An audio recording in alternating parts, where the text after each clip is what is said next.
Então vamos ilustrar a class para nós entendermos melhor como funciona aí a programação orientada a objeto. Então vamos entender que vamos criar uma class onde eu chamo de empresa e vamos ter aqui a nossa empresa. E essa empresa ela vai ter setores, por exemplo, RH que vai ficar responsável por contratação, financeiro, fechamento de contas, o marketing, que é agregar valor, pesquisa de mercado.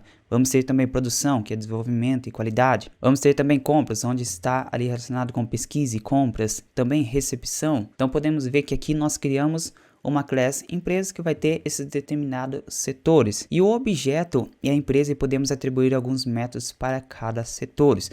No decorrer dessa aula vai ficando cada vez mais claro. Então o que você precisa entender é que uma empresa ele é um objeto e essa empresa vão ter determinados setores, cada um com as suas respectivas funções. E agora vamos entender class e objeto. E quando nós criamos uma class, nós fazemos desta forma. Nesse caso agora, eu estou transcrevendo o nosso objeto empresa em forma de código. Então nós vamos ter a nossa variável de RH, de variável de financeiro e assim por diante todos os setores da nossa empresa. E em seguida nós vamos ter as funções de cada um. Por exemplo, aqui uma função de contratação, uma função de fechamento de compras, função de agregação de valor e pesquisa de mercado, a função de qualidade, função de pesquisa de compras e função de telefonema. Aqui está atrelado ao funcionamento da nossa empresa. Então as primeiras informações é chamado de atributos ou características desse objeto, que no caso é o objeto empresa. E em seguida nós temos os nossos métodos, são tudo aquilo que a empresa pode executar. Então basicamente a class nada mais é que tudo que o nosso objeto empresa possui, o que faz a empresa ser uma empresa e a discriminação dos atributos ou características dos departamentos e comportamento que chamamos de métodos. É uma idealização de um objeto. E o objeto nada mais é que a empresa em si, ou seja, na programação é quando eu instancio